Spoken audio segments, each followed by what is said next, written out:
love now and Did you fall in love last night? I love her. Love was stronger than anything. For the love. Love. And I love you more than anything. There's still love. Love.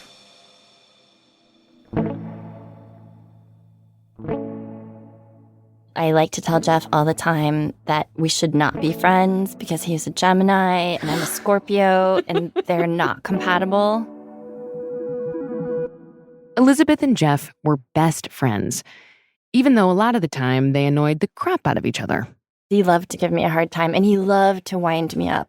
He loved nothing more. Elizabeth would pick on Jeff for his weird haircut, his acid-wash jeans. Jeff would pick on Elizabeth for believing in astrology, which he thought was nonsense. My friend started calling him Actually Man. She had this big itchy bite and she said it was a spider bite. And he really, actually, spiders don't bite. And I was like, yes, they do. Have you heard of a black widow? Actually, man. Actually, the best way to lose weight. Actually, the best exercise for that. Actually, a lot of people think blah, blah, blah, blah. Whenever he would say actually, I would just echo it back to him. Oh, actually? Really? Actually? Then he would get mad. Then we'd both be mad.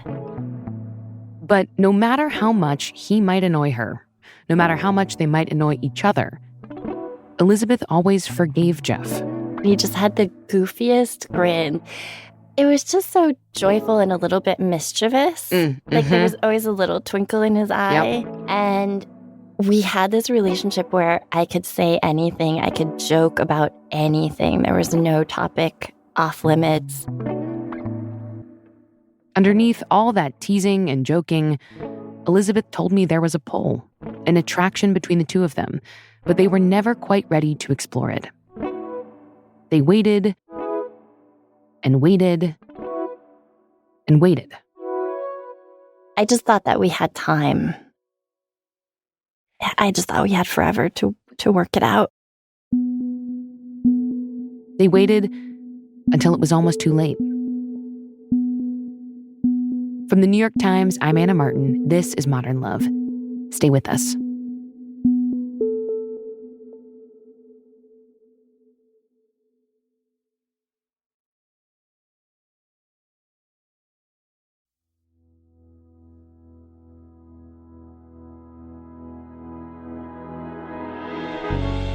Elizabeth Laura Nelson, welcome to Modern Love.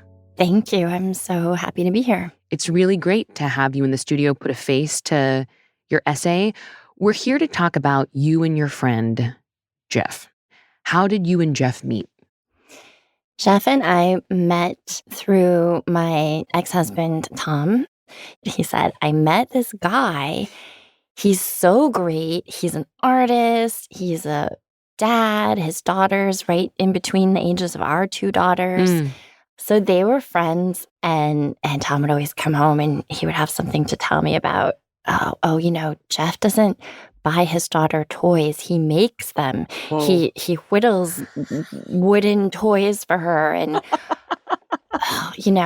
for bedtime story, he's reading her The Hunchback of Notre Dame. And he really liked him and talked about him a lot. Mm-hmm. And how did Jeff go from being Tom's friend to being your friend? I'm trying to think when we started hanging out, just the two of us. I guess it was when we started running. We lived really close to Prospect Park, so I decided I was going to take up running. And I think I was talking about that at dinner one night with Jeff and Tom and the kids. And Jeff said, oh, I want to start running. I'll start running with you. He was totally game, and we would text each other, I'm leaving in 5 minutes, and I would run down the block, and he'd be jumping up and down, trying to pump himself up or stay warm if it was winter. And yeah, that was when the friendship really blossomed between the two of us. I love that visual of him on the corner, you running to him, you heading off for the park. Were either of you runners before? No, this was the first time that I was really like getting the right shoes and all the gear and all of that. So we were getting into it together. It was not easy. We were definitely pushing. And so we were kind of challenging each other there's a hill. So when we would go up that hill, one of us sometimes would be kind of flagging, usually me. Usually me. And we both loved the movie An Officer and a Gentleman. I wish I could connect with you on that, but I Have don't you know that not one. seen it? No. Okay. So maybe you should watch it. Okay. You should definitely watch it. I But will. Louis Gossett Jr. is the drill sergeant, captain, whatever. Richard Gere is the recruit. And there's a scene where he gets in trouble. So Lou Gossett Jr. is running him through all these, hard exercises, push-ups, and spraying him with the hose and trying to get him to quit, to drop out. And he says, like, I want your DOR. I think it's like drop on request or whatever. And Richard Gere says, I ain't quitting. I ain't quitting. I got nowhere else to go. I mean, the story will not make sense to people if they haven't seen the movie. It's making sense to me. But when we were on that hill, or any time when one of us really was just so tired, the other one would say, I want your DOR. And the other one would say, I ain't quitting. I got nowhere else to go. I love that. You were each other's drill sergeant, it sounds like. Drill sergeant, park, play buddy. Tell me about some of those runs. What territory did you cover? What did you talk about? We talked about everything. We would usually start out talking about how did you sleep the night before. That was Jeff. He was obsessed with the quality of his sleep. So then inevitably it would go into whatever was on our minds lately. If it was a parenting thing, or he was dating someone, my marriage, we did get deep real quick. And I was going through, I got divorced in 2011, or left home in 2011. So I talked a lot of that through with Jeff. He was the one. And he's very good friends with Tom. And still, their friendship remained strong. So that kind of gave me the freedom to vent if I needed to vent. I knew that Jeff was still going to love Tom. It seems like you and Jeff felt comfortable talking about everything, anything. Why? Nothing offended him. Nothing really seemed to hurt his feelings. I don't want to make it sound like he didn't have feelings. Definitely did. There was something about the two of us. I knew that he knew who I really am at this core level, and that whatever I might say, it didn't change who I am and his understanding of me. So if I was in a bad mood, or if I was angry, I said something mean about somebody, or I didn't even have to tell him, like, oh, I didn't really mean it, or maybe I shouldn't say that. Like, he understood who I really was.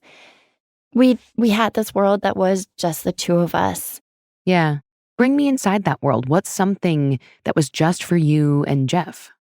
I had a neighbor who was behaving a little strangely. So Jeff and I decided that we needed to monitor his movements. It's like, figure out, like, what is going on with this guy.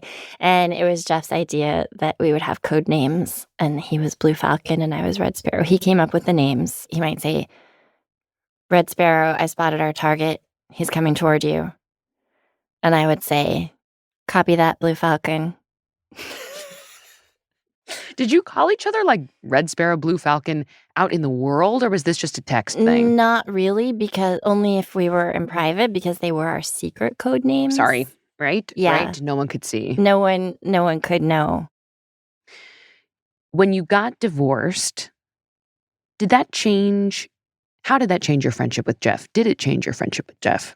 Yeah, I don't think it changed it. We maybe became closer just because I was single, right? I had maybe more time. I had time when I wasn't with the girls, when they were with their dad. So it probably deepened our friendship. Yeah. So there's a little bar called Shenanigans. Yep. What? Yes. Shenanigans So Irish Pub. Do you know it? Yeah, I do. So they have karaoke on Saturday nights. And we would go sing karaoke. We would sing Up Where We Belong, which is the theme song from An Officer and a Gentleman. Well, it all comes back to that movie, does it not? The two of you, that was your song. That was our song. Love, lift us up. Can you where sing we a little bit? Well, yeah. Love, lift us up where we belong. Yes, this one. Where the eagles cry. Everyone's like, it's those two again singing. Yeah. So we were at Shenanigans, had too much to drink, went back to his place, which is a block away. And I was lying on the couch and he was playing guitar. He was teaching himself how to play the guitar from YouTube videos. Also a big Jeff thing, YouTube, anything. He's like, there's a YouTube video on that. Actually, there's a Actually. So he was teaching himself to play guitar and he was playing Blackbird, classic. Beginning guitar song. And as he was playing and I was lying on the couch in my drunken state, I felt sick.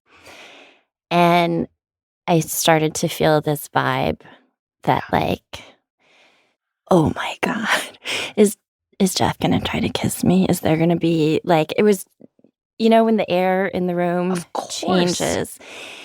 So I quickly got up, bolted to the bathroom, and I'm, then it was the holding the hair and I'm puking. Okay. So you did not kiss.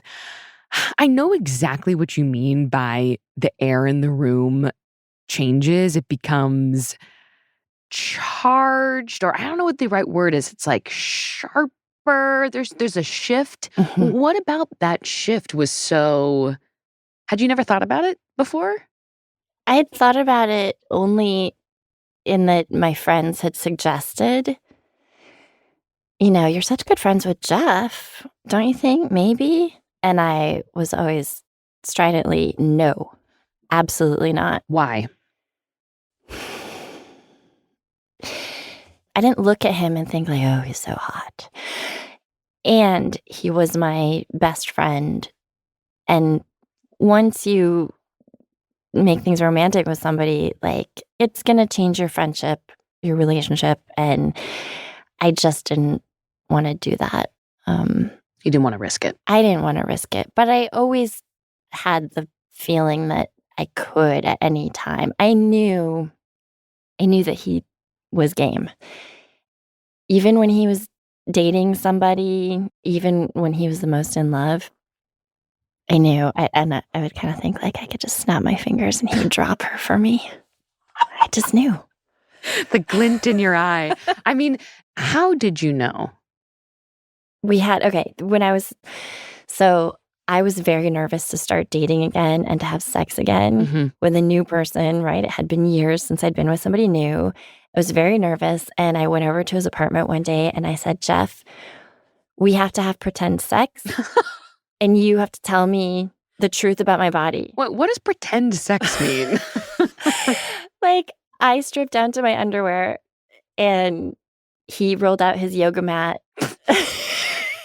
and he said, should I take off my clothes? I said, no.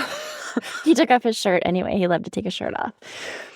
And yeah, we just got down. I did all these, went through a little Kama Sutra of different positions. And I would say, okay, look here, see how my stomach is hanging right now? What about this? What about that? What about this cottage cheese on my thigh? What would he say? He said, you look great. You're amazing. At one point, you maybe can't put this on there, but we'll see. I was on top of him and I said, look at my stomach right now. You're not even noticing this? Do you see? It's like punched down bread dough. And he said, if my dick is in you right now, I'm not seeing anything else. It feels amazing. You look amazing. I mean, it's what a deeply and playfully intimate thing to do. And I don't actually mean like the sex act of it all. I mean that you felt insecure about your body and you were voicing that to him in a pretty vulnerable and open way. Like, do you see this? How do I look? And you trusted him to be able to hold that. But then also, like, the fact remains that Jeff is an opinionated, he's an actually guy, right? And you were bumping against each other. So tell me about, like, was there kind of like a classic fight between the two of you? He loved to talk about religion. That was the main thing, is that I go to church a lot. I'm pretty into God. Kind of a Jesus freak. But I don't love to talk about it. It feels very personal to me. And I definitely don't like to debate about it. I'm not interested in defending my beliefs to anyone or even explaining them particularly. It's just kind of my thing. And Jeff, I think he was very curious about spirituality and faith and really wanted to know. But the way that he would ask me about it came out in this very teasing/challenging way. And it really felt like he just wanted to make me mad. And I would say, Jeff, I don't want to talk about this. This is not fun for me. But he loved to argue. He loved to play devil's advocate just to kind of get someone to debate with him. And he would just pick on me until I told him to fuck off. Was he good at apologizing? No. I could have guessed that. Even though he was saying this kind of like ostensibly dumb and hurtful thing, were you able to be like, this person still knows me and sees me and this doesn't matter as much? I think toward the beginning of our friendship, yes. And toward the end, no. And that's where the fight started to feel more serious. It was like, how can I do this? That's not visual. But when there are two parallel lines and they get closer together and further apart and closer together. And that's what I assumed would keep happening throughout our lives. Right. That there would be these times where we, the paths were diverging a little bit and then we would come back together. Even toward the end, sorry to jump, but when we were fighting, when we weren't speaking, I knew that we had this deep connection that was never, ever going to go away.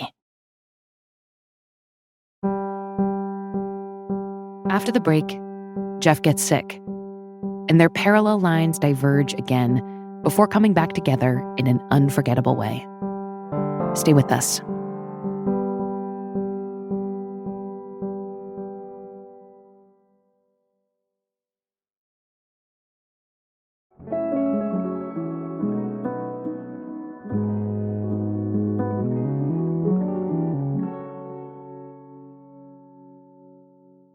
Okay, so years pass. You and Jeff still have this very close friendship. But even though there are these moments of flirtation, nothing ever happens. And then at some point, Jeff finds out that he's sick. Can you tell me how you got that news? I remember he came over to my apartment, and I remember exactly where I was standing, where he was standing in my living room. And he said, I have cancer, thyroid cancer. I cried. We both cried. I cried. We hugged. I told him he was going to be okay. And I'm not going to remember exactly the things, but I feel like he had it for some years. They told him that he had probably had it for many years. And it was very slow growing. And he was supposed to have surgery, take the tumor out, but he was too stubborn, and he put off that surgery until he really almost couldn't breathe or swallow. Like, he had to have it. Why did he put it off? He thought that he could treat it himself. He did not trust Western medicine. Jeff had a younger brother who died when he was his name was Victor, and Victor was 4, and Jeff was, I believe, 8. And Victor was having a routine procedure. He had a droopy eyelid, I think, and something went wrong with the anesthesia, and he died.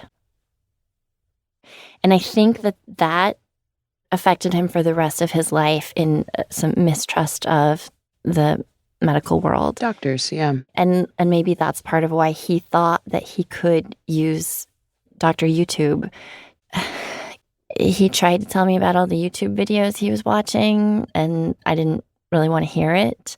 He stopped eating bananas for a while. He really loved bananas. And he was like, I'm doing this diet where you can't eat anything that doesn't grow at your same latitude. There was this high-dose cannabis oil that he ordered online, and that he took too much one afternoon, and he called me. I didn't pick up, and I saw that I'd missed a bunch of calls from him, and then I had this frantic voicemail. He said he thought he was going to die because he was too high. When he told you about these things he was doing, when you saw the things he was doing, the no bananas, the cannabis oil, and not following, it sounds like, the doctor's orders, which was to get surgery as soon as possible, it sounds like. Mm-hmm. How did you react? As someone who, this is your best friend, Mm-hmm. how did you react? I was so angry. I was so angry, and I stopped talking to him. And I told him, I said, I will talk to you again when you do what the doctors are telling you to do. You need to get surgery. If he would call me with any kind of symptoms, any kind of complaints at all, I wouldn't hear it, because I said, well, you need to get surgery. I was furious. I get it, but what was the anger was because why? I loved him and I wanted him to be okay. And I thought he absolutely could be okay. And he was fairly passive about that, always. And in the times when I would stop talking to him, what I wanted was for him to pursue me, to love me enough to fix it, to say like, oh, Elizabeth's angry. Let me talk to her. Let me fix this. And that wasn't his way.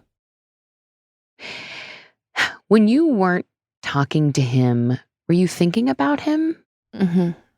Yeah, always. Every day. Every day. I started to have dreams about him.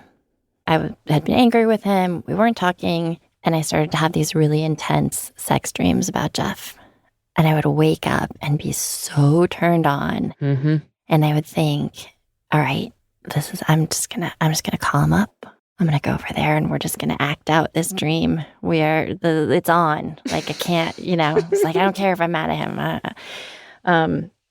But then I would be so turned on that I had to just take care of it myself. Yeah. So I would masturbate and then get up. By the time I was like having my coffee, I was like, you know what? It's fine. I don't need to call him. I handled it. Yep. I mean, when you would go through these periods of not talking, sometimes really extended periods of not talking, did you worry about your friendship ending? Like, did it ever feel that way?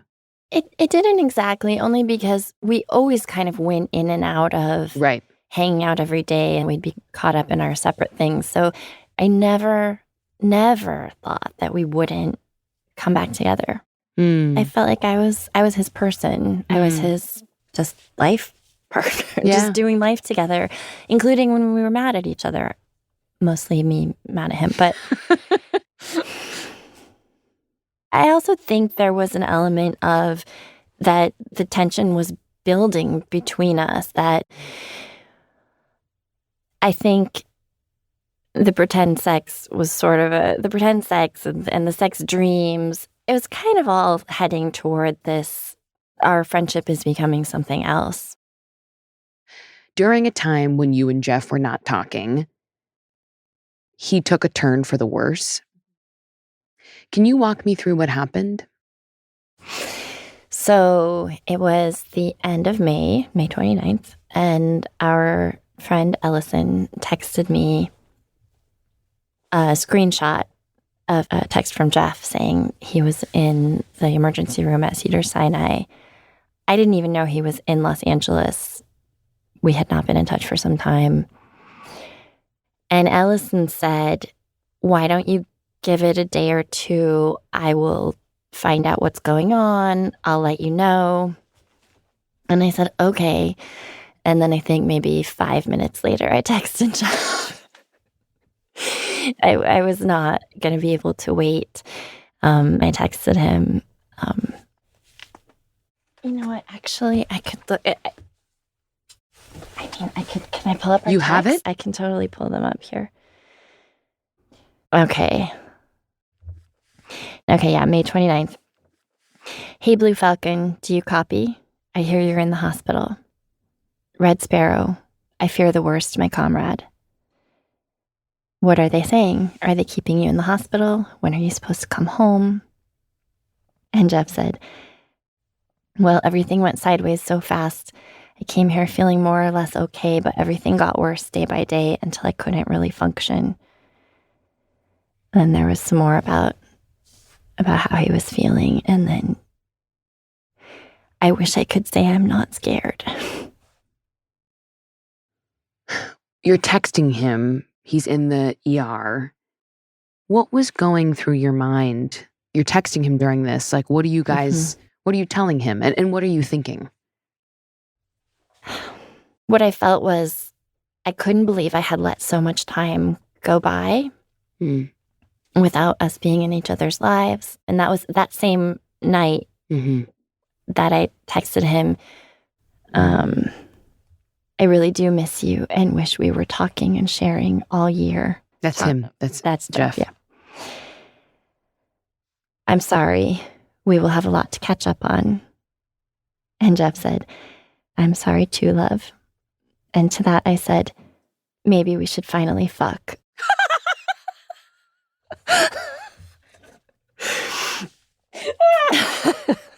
Yeah. Why? And I truly mean this. Like, why now? Did you mean that? Maybe we should just fuck? I meant it. Why? I meant it.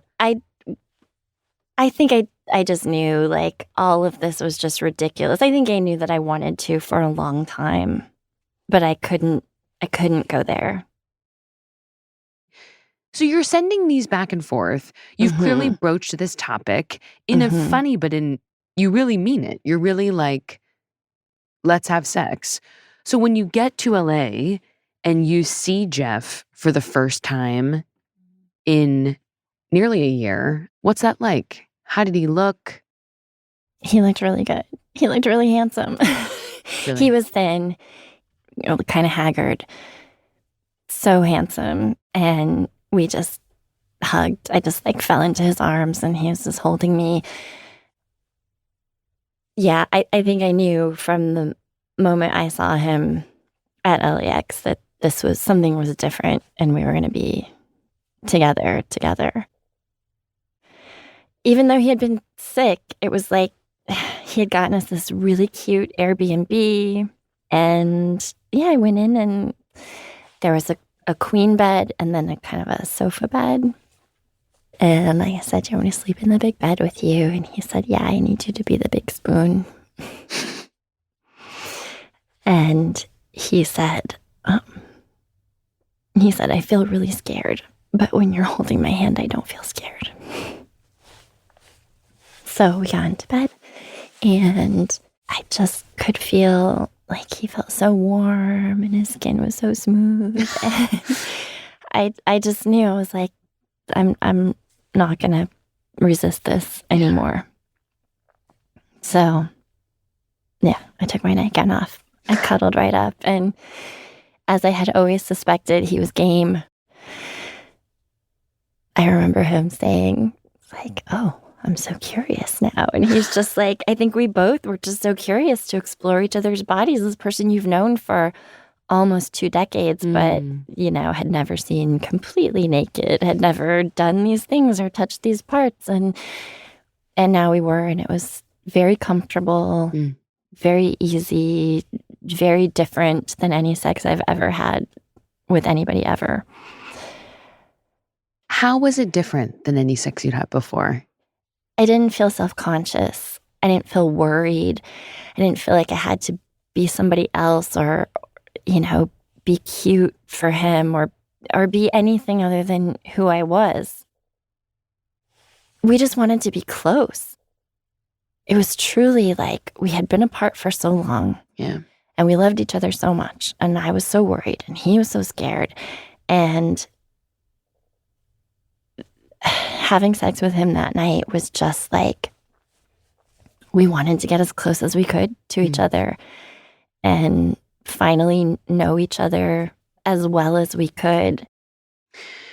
Did you feel like you learned anything new about him by being intimate with him in this way? We already knew and loved each other so much. It was sort of like our bodies were just catching up to where we already had been emotionally. But like physically, maybe there were things Certainly. that he had talked about that I was like, oh, I see now. Skills he had talked about having. Was he right? I mean, yeah. What was it like being intimate with someone? I mean, he was so sick. Did it feel more fragile in some ways or A little. His stamina was probably not as great. Did he talk about it? Did he say like did he apologize? He said the next day, he said, I wish we had done this before I got sick, because then you would have really seen what I can do. And it was when we got back home, he wasn't well enough. I was going to say, when you got back to New York, were you a couple? Yeah, I think so. I mean, we didn't officially say, Mm-hmm. but yeah. So we flew back to New York. We got home in the middle of the night. And then I went and spent the afternoon with him. I picked up some groceries for him. He seemed all right. So I went home and texted with him. And at that point, he said, you can come over anytime. And I wish that I had, but I really wanted to think that he was going to be okay. And I would go over in the morning. And then I didn't sleep with my phone next to me. I should have. I had missed text from him at 3 a.m., 5 a.m. He'd said, are you up? Hey, are you awake? And then at 7, he said, whenever you get this, my neighbor's taking me to the emergency room. And then I went to the emergency room that morning. How did he look? He looked the same. Yeah. Tired, thin, having trouble breathing, still smiling. We were still joking around, clowning. I was getting in the bed with him and snuggling up, and we're joking around. But Jeff knew. I think he knew what was going on in his body. And he told me, I don't want to fight this. How did it feel to hear that? I wasn't surprised at all. I knew that he was done. I said, all right, I think we need a death doula. So I called up an acquaintance who I knew had just become a death doula. And then they let him go the night before his birthday. Wow. How old was he turning? He was turning 59. And normally there's a lot of red tape to get checked out of the hospital. And they said, we know it's your birthday tomorrow, so we're going to push this through, even though it was kind of late at night. Got home, and it was his birthday the next day. So his neighbor got him a cake. My daughter went and got balloons. We texted just a few people. It was a very sweet day, really. Sounds really beautiful. We tied the balloons to the oxygen tank. But also, I couldn't fully take in, even though I knew what was happening. And the morning after his birthday, so the morning of the 12th, that's when he woke me up real early, before the sun was up, and he said, I'm done. That night, I was in the bed with him, and he said, are you okay? I said, yeah, I'm okay. Are you okay? He said, yeah. And I said, I love you.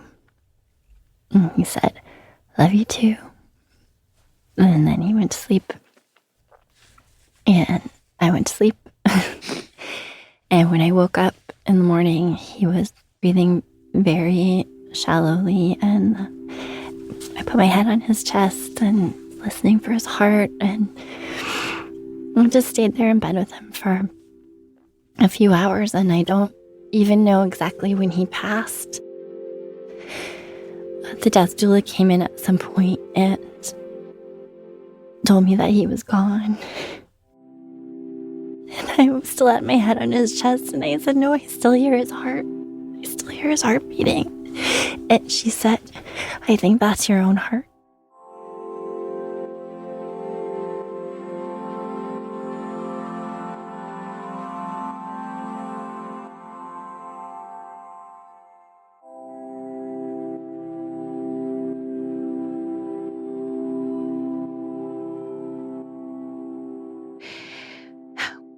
I know this is still very fresh, and so I appreciate it's very difficult to talk about this kind of stuff almost immediately after. Yeah. So I appreciate you going there. Thank you. I'm happy to talk about it. I love to talk about Jeff. But yeah, it is very, very soon. I mean, even walking here, and it's such a nice day today.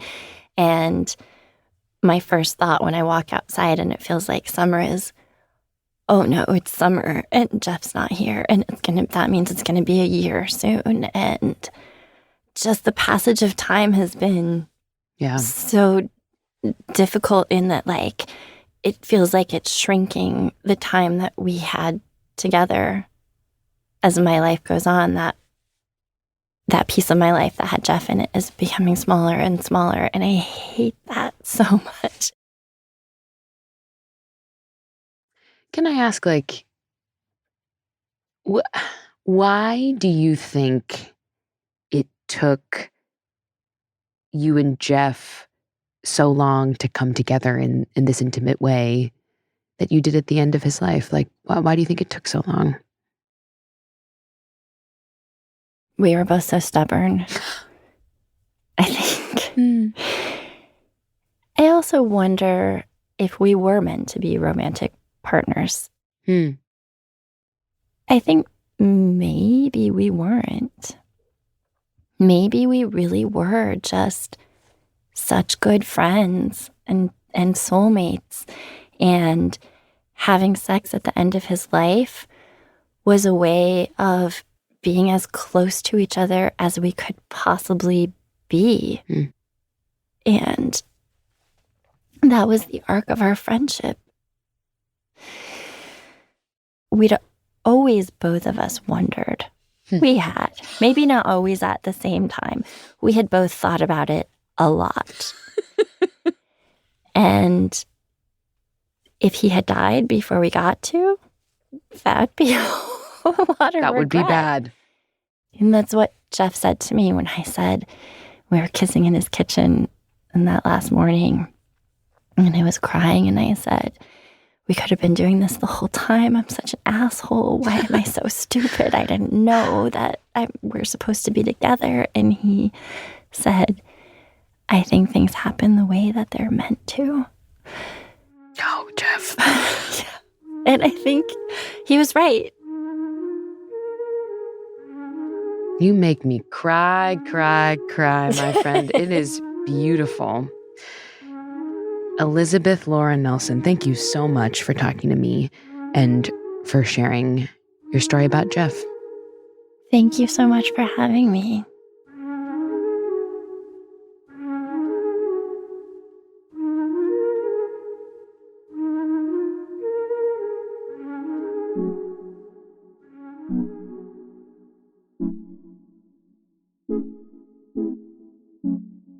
This episode of Modern Love was produced by Amy Pearl, with help from Davis Land.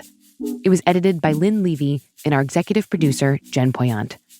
Production management by Christina Josa. The Modern Love theme music is by Dan Powell.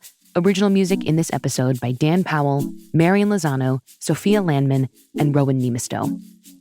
This episode was mixed by Sonia Herrero, with studio support from Maddie Masiello and Nick Pittman. Special thanks to Mahima Chablani, Jeffrey Miranda, and Paula Schumann. The Modern Love column is edited by Daniel Jones. Mia Lee is the editor of Modern Love Projects. If you'd like to submit an essay or a tiny love story to the New York Times, we'll have the instructions in our show notes. I'm Anna Martin. Thanks for listening.